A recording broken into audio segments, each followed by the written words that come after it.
اس سے پہلے صحیفے یا کتابیں اللہ تعالیٰ نے نازل کی، کیا ان کی حفاظت اللہ تعالیٰ نے نہیں کرنی چاہیے یا نہیں کی؟ جو ان کے اندر اتنی چینجز آئی اور اتنے جو ہے کرسچینٹی کے اندر بھی ان کی ورشنز ہیں ان کی کتاب کے، وہ بھی تو کلام تھا. کیسے ہو رہی ہے؟ یعنی اگر مثال کے طور پر آپ قرآن مجید کا غلط ترجمہ کر دو تو فرشتے اتر کے آپ کی گردن ناپ لیتے ہیں.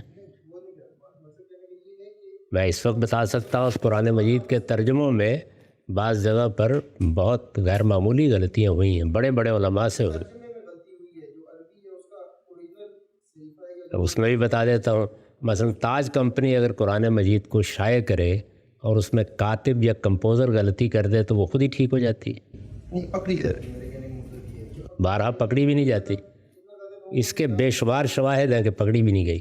پکڑی نہیں گئی کا مطلب یہ ہے کہ اس نسخے میں رہ گئی، کسی کے علم میں نہیں آئی. تو اس کا یہ مطلب ہے کہ یہ ہوگا تو یہ بھی اسی طرح ہی وہ چینج ہو جائے گا جیسے پہلے نازل کی کتابیں جو ہیں. نہیں ہوا. لیکن کیسے نہیں ہوا؟ یعنی یہ مطلب نہیں ہے کہ اللہ تعالیٰ کسی کا ہاتھ پکڑ لیتے. اللہ تعالیٰ نے یہ بتایا کہ ایسے اسباب پیدا ہوں گے جن کے نتیجے میں وہ ساری غلطیاں ہوں گی لیکن وہ باقی نہیں رہیں گی اور یہ کتاب محفوظ پہنچتی چلی جائے گی. تو یہ اصل میں مستقبل کے ایک فیصلے کا اعلان ہے. اس میں کوئی خرق عادت کام نہیں ہو رہا، وہ فرشتے آ جاتے ہیں پکڑ لیتے ہیں. یہ کام اللہ تعالیٰ پہلے بھی ایسے ہی قوموں کو بتاتے تھے کہ تمہیں کرنا ہے. قرآن کے لیے بھی ہمیں ہی کرنا تھا، ان کو بھی کرنا تھا.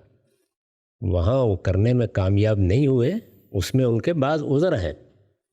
یعنی یہود مثال کے طور پر پہلی 3 کتابیں تو انہی پر نازل ہوئی ہیں نا. تورات سیدنا موسیٰ پر نازل ہوئی ہے، زبور سیدنا داؤد پہ نازل ہوئی ہے، انجیل حضرت مسیح پہ نازل ہوئی ہے. تینوں مرتبہ افتاد ٹوٹ پڑی پوری قوم پہ. یعنی ایسے نہیں کہ انہوں نے خود ضائع کر دیا اس کو، پوری قوم غلام بنا لی گئی، اٹھا لیے گئے، ان کا ہیکل تباہ کر دیا گیا. یہ موجودہ زمانہ نہیں تھا کہ جس میں نسخے چھپ رہے ہیں اور شائع ہو رہے ہیں اور دنیا کی لائبریریوں میں ہے. وہ تورات کے نسخے بھی سب کے سب غائب کر دیے گئے. تو یہ ساری افتاد آتی رہی ہے، ان کے گناہوں کی پاداش میں آئی لیکن آتی رہی ہے. تو دنیا میں جو واقعات ہوتے ہیں یا جو حالات پیش آتے ہیں ان کو سامنے رکھ کے قرآن کی حفاظت کی گئی ہے یا حفاظت ہوئی ہے. دوسرے لفظوں میں یہ کہیے، یعنی رسول اللہ صلی اللہ علیہ وسلم کو جب یہ فرمایا گیا کہ انا لہو لحافظون، اس کا مطلب یہ تھا کہ ایسے حالات پیدا ہو جائیں گے جس میں قرآن محفوظ رہے گا، آپ فکر مند نہ ہو. تو یہ دنیا میں عالم اسباب میں ہوا ہے، کوئی آسمان سے اتر کر ہاتھ نہیں پکڑتا.